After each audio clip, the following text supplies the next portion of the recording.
So the meeting that he had with the governor of Cyprus was actually 2 days ago. So it's before the speech the Hezbollah speech that you referred to. So no, they obviously didn't discuss it because it hadn't happened yet. But obviously those comments are extremely unproductive, and Hezbollah should cease making threats against anyone. And our preference would be for Hezbollah to pursue a diplomatic resolution. I think that's the most productive, and certainly making threats at other countries that aren't involved in this conflict at all are not a productive step for them to be taking. Have the Israelis told you that they're about to launch some kind of a strike?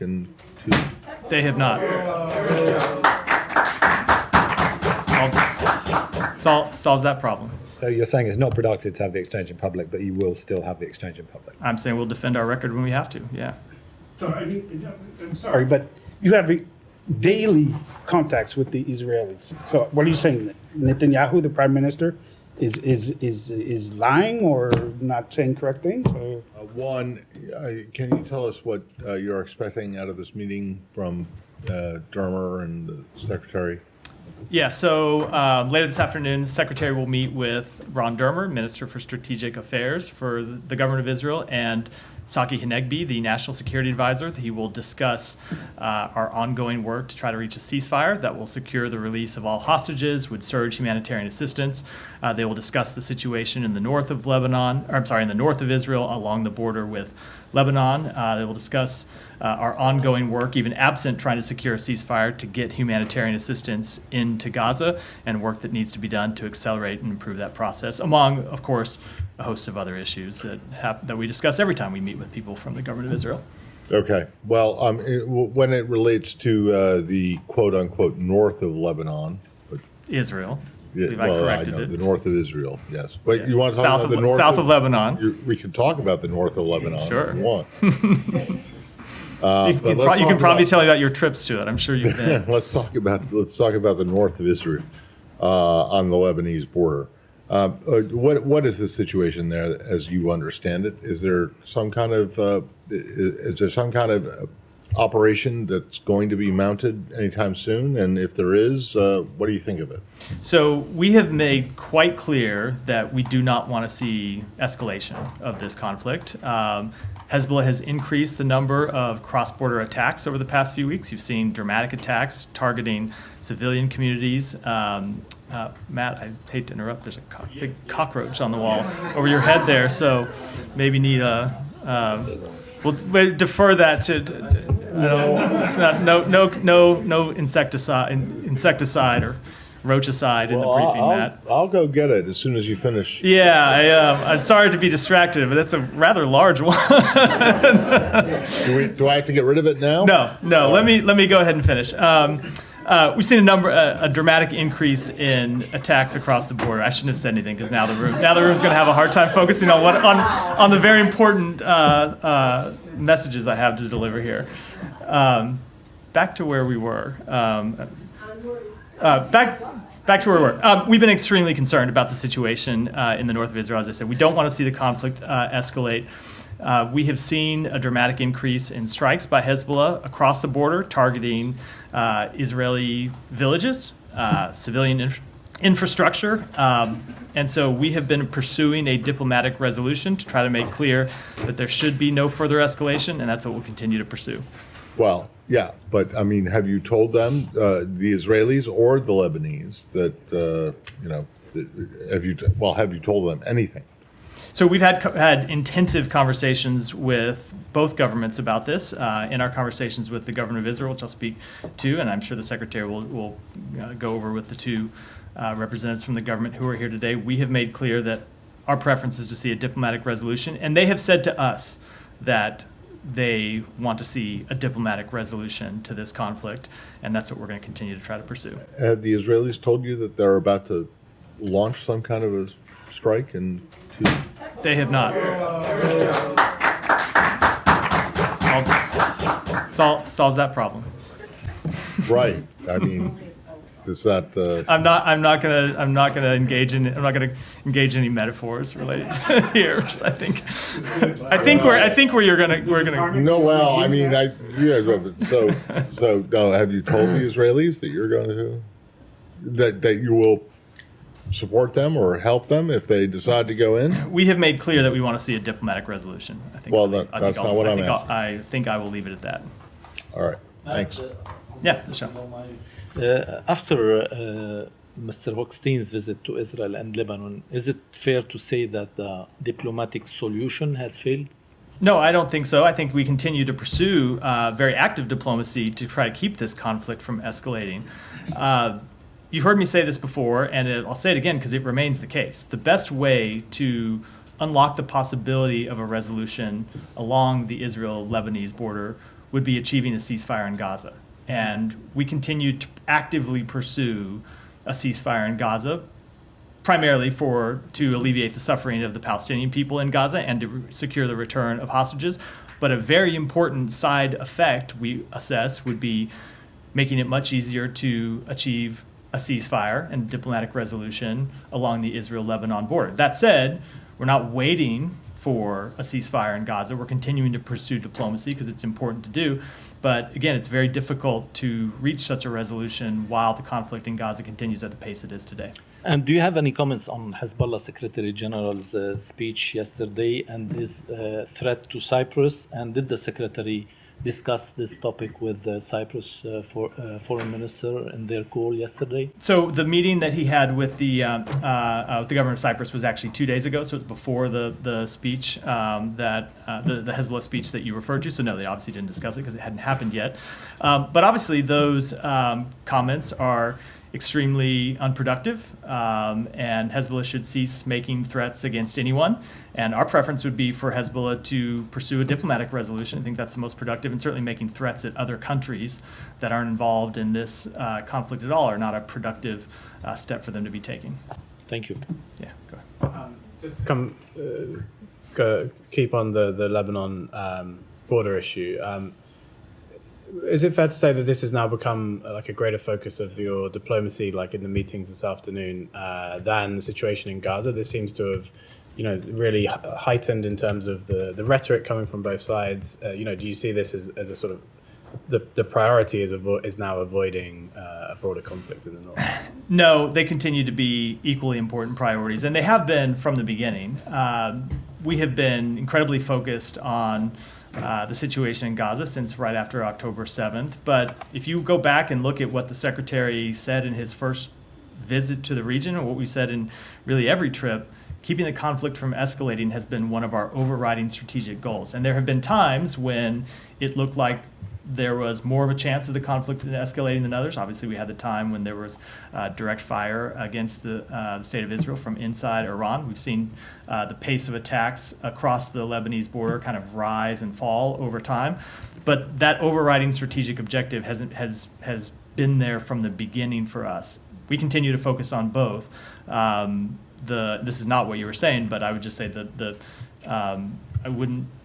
number of questions we get about any one topic is not always indicative of the actual work that's going on inside the government. We continue to work to pursue a ceasefire. There are conversations going on between our government and the governments of Israel, Egypt, and Qatar about how best to achieve that ceasefire in a way that protects Israel's security interests, gets the hostages home, alleviates the suffering of the Palestinian people. But no, I wouldn't rank them in any kind of order. And also on the relationship with the Israeli government, there's been this fallout from the video that Prime Minister Netanyahu made talking about what Secretary Blinken said to him in their meeting.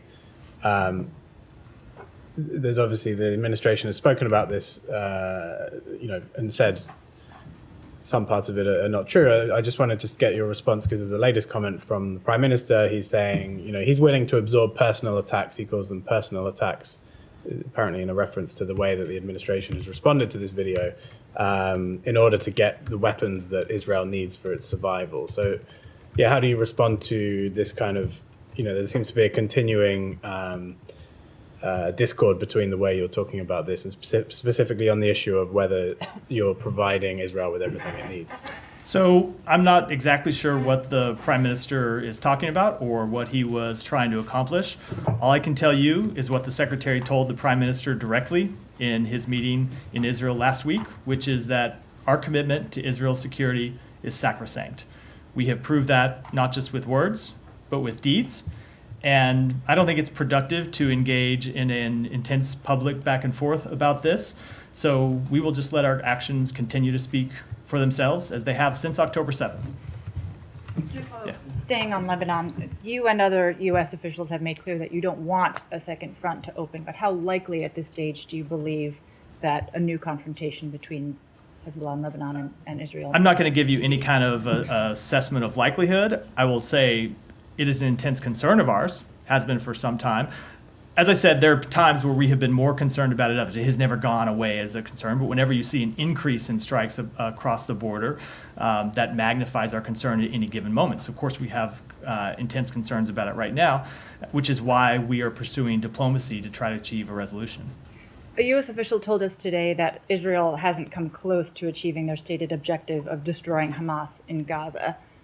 Its defense minister made similar comments publicly. Does the U.S. believe that Israel is militarily capable of succeeding militarily against Hezbollah, with or without American support? Against Hezbollah, I just don't want to offer any kind of an assessment about a conflict that we hope never happens in the first place.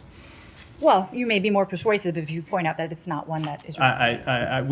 We have conversations about that sort of thing behind closed doors, but I don't think it's helpful for me to offer Okay, that kind and of then assessment publicly. just because so much of this has also been predicated, or has been accompanied by the U.S. diplomatic push to achieve a ceasefire in Gaza, where do those talks stand? Have mediators re-engaged with Hamas to get a read on what the bridgeable gaps are at this stage? We are engaging in conversations, as I said a moment ago, with the governments of Egypt, Israel, and Qatar about how to move forward, responding to the proposal that Hamas made last week, to try to come to a resolution that is consistent with what the United Nations Security Council endorsed and what countries across the world have signed up to. But I don't think at this point it's helpful for me to talk about those conversations in detail. Just to that there's been no re-engagement with Hamas, either their political. I don't want to get into that publicly right now. I have one more on Ukraine that I'll. Okay, we'll come back. While Yeah. we're on Hezbollah, can I just ask if you can kind of give us an up-to-date assessment as to where the U.S., how the U.S. is viewing Iran's backing of Hezbollah at this moment in time? Has it increased? Is it the same steady state that it's been? Just where that stands. So I can't give you a minute-to-minute assessment, but Iran has been one of the primary backers of Hezbollah going back years, as they are a primary backer of Hamas going back years and other terrorist organizations in the region, and that has in no way changed. Okay, and so there's no further support that they're providing to them. They are providing ongoing support to them at all times. And what I mean is I can't give you a daily kind of run by run of what they're doing, but they have been one of Hezbollah's chief backers going back years, and that hasn't changed. It's been consistent. It's one of the reasons we've been so concerned about Iran's destabilizing activities. And then just one question on the secretary previewed last week that the department was going to be rolling out plans for day after plans in Gaza. I just wonder if you can give us an update as to where those efforts stand, how many plans you guys are going to roll out, if a few weeks is still kind of the time frame that we're dealing with here. I think I'm going to have to give you the stay tuned answer on this one. There are conversations we are engaging with our partners in the region about. We do look forward to moving those conversations forward. And as the Secretary said, having something to say, but I'm not ready to preview it today. Can I follow up? Yeah, sorry. Thank you. Just where you were responding to Olivia, I guess, on the path forward. I mean, according to Politico, U.S. officials see no path forward to resolving the Gaza war anytime soon, or coming up with a ceasefire that can endure. So I just, want perhaps if you would elaborate on this. Where are we with the talks? First of all, I have no idea who those U.S. officials are. Okay. As I've said on previous occasions, Right. thousands of people who serve in the government have who Okay. are U.S. officials, and they have a wide diversity of opinions. Right. They're not all the opinions that you see quoted from U.S. officials are not universally shared. I think everyone understands that. I will say that we very much see a path forward to a ceasefire. There was a way to get a ceasefire last week, in fact, even before last week, Right. if Hamas had agreed to the proposal that Israel had put forward and that had been endorsed, as I said, by the United Nations Security Council and countries around the world. And had Hamas accepted that proposal, we would have a ceasefire today. And the suffering of the people inside Gaza could have been dramatically alleviated, and we've seen a massive surge in humanitarian assistance. So it remains incredibly unfortunate that they didn't accept that proposal, but we think they ought to accept that. They ought to agree to a ceasefire. We are engaged in conversations with the mediators about how to get to a ceasefire that protects Israel's security interests, that alleviates the suffering of the Palestinian people. We very much do think it's possible to achieve one, but as you heard the Secretary say, just because it's possible doesn't mean that we will get there, but we're going to keep trying. Well, since you mentioned humanitarian aid, I mean, today marks the 43rd day of the closure of the Rafah crossing and Kerem Abu Salam and so on. There's virtually no aid, and the pier is not functioning, obviously. The situation is very dire. Why can't the U.S., put forth an idea or a way to increase under the current circumstances before you even get to a ceasefire? Because the situation is very bad. I mean, the people, literally, children are starving. We are absolutely. To death. We are. Sorry to interrupt you. We are absolutely putting forward ways to improve the humanitarian situation in Gaza, and it was because of U.S. advocacy that we saw Israel institute these humanitarian pauses that they announced on Sunday or Monday. We continue to engage with our partners on the ground about how to increase the number of trucks that go in, but more importantly, right now, because there are a number of trucks that have made it to Kerem Shalom that are sitting in Kerem Shalom unable to then distribute the aid that they're holding inside Gaza. We're working for ways to resolve the security and logistical challenges that made it difficult to distribute aid inside Gaza. We continue to be incredibly focused on that. As well, and I should say, as well as reaching an agreement between Israel and Egypt about how to safely reopen the Rafah border crossing. Although Israel has destroyed it completely, they're saying that it is now rendered completely inoperable. But let me ask you about the what Navi Pillay, the chairperson of the Independent International Commission of Inquiry on the Occupied Palestinian Territory, announced yesterday that Israel did indeed commit war crimes. Do you have any comment? Have you seen the report? And do you have any comment on that? We did see the report. We saw that Israel said it is reviewing the report. I can just give you what our assessment has been. You saw us put out a report last month where we said it is reasonable to assess that there have been violations of international humanitarian law, and we're continuing to look at specific incidents to draw final determinations. Thank you. Yeah. On Iran.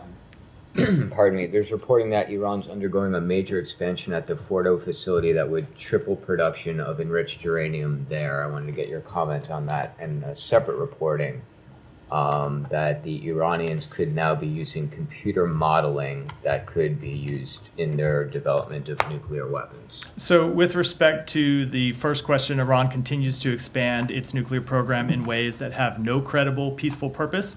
We remain deeply concerned with Iran's nuclear activities and will continue to vigilantly monitor them. As we said in a joint statement we put out with the G7 on Friday, Iran must cooperate with the IAEA without further delay. As it relates to this report on computer modeling, I've seen the article. I'm not going to comment, obviously, on intelligence matters. As you have heard us say before, we do not see indications that Iran is currently undertaking the key activities that would be necessary to produce a testable nuclear device. But of course, this is something we continue to monitor very closely. Yeah. Oh, Gita, go ahead. Yes, yeah, stick with Thank Iran. you. Earlier, when you were talking about Hezbollah, its activities, you referenced Iran, its support for Hezbollah, terrorism. Canada just designated the IRGC as a terrorist group. I was wondering if you have any comments. So we welcome the decision by Canada to designate the IRGC as a terrorist group. It's something the United States has done. The IRGC's terrorism and lethal plotting threatens the entire world, and we stand ready to provide support as other countries consider designating the IRGC as a terrorist organization. How can you support other countries in doing this? Well, we can provide information to them about activities that they have undertaken. It's something we often do in sharing intelligence information and other information with our allies and partners about activities that we have seen any supporters of terrorism take around the world. Thank you.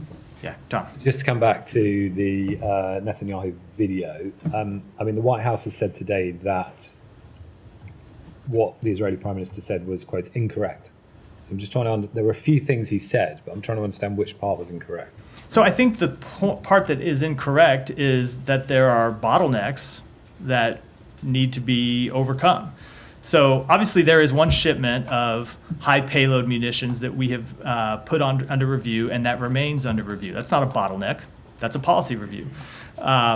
Other shipments of weapons have been moving regularly to Israel because we are committed to Israel's long-term defense, and that includes things that have nothing to do with the war in Gaza, but are capabilities related to Israel's long-term security, defending itself against, for example, the threat from Iran. He also said that the secretary told him that the administration was working day and night to overcome the bottlenecks. Is that incorrect? So I'm not going to get into a word-for-word parsing of what the prime minister said, because as I said a moment ago, I don't think it's really productive to have this kind of conversation in public. But there are no bottlenecks, and the secretary made clear in his conversation that we are continuing to flow security assistance, despite other than the one that is publicly known that we have made clear to them and we've said publicly are under review. Other things continue to flow, so there just are no bottlenecks. So he didn't say that the administration was working to overcome that particular block of the 2,000-pound bombs. No, he didn't say that. Okay. Can I just follow up on that, Tom? Yeah, sure. Yeah. You say that, it's not for public exchanges back and forth and all this, but I mean, the White House this morning went quite strongly against Netanyahu's comments. And so is the State Department not at the same line as the White House? I made clear that I didn't think the comments, that I didn't know what the Prime Minister was talking about or what he was trying to accomplish, and I'm happy to make the record clear, as I think the White House was doing. But none of us think it's productive to have an extended public debate about it. There's no daylight between me and the White House. I think they would agree with that. But of course, when it comes to defending our record, we're going to defend our record. Well, why don't you tell them that? It seems you have a little bit of a different take than the White House on this. Not at all. Not at all. Why didn't you tell them that? No. No? With the White House? We have the exact same. No, not the White House, the Israelis. I think I just did. Did you? Did you? I think I just did. All right. Yeah. Okay. I mean, you're saying it's not productive to have a back and forth, but you are having a back and forth with them right now. So what purpose do you think that serves? Because I don't think it serves any purpose. That is my overall point.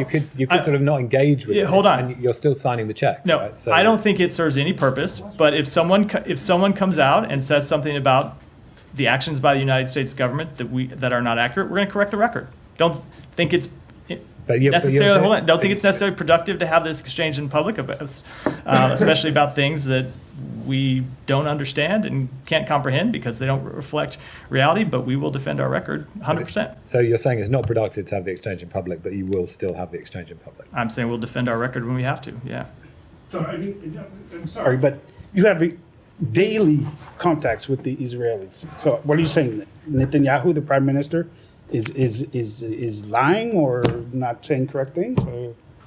As I just said, we don't understand what he was talking about when he comes to talking about bottlenecks because we continue to provide outside of this one shipment that is under review, we continue to provide them the equipment they need to defend themselves. And his staff hasn't explained to you what he was talking about since you're in daily contact with them? So we have very direct exchanges with them. They can be quite candid at times, and I think I'll leave it at that.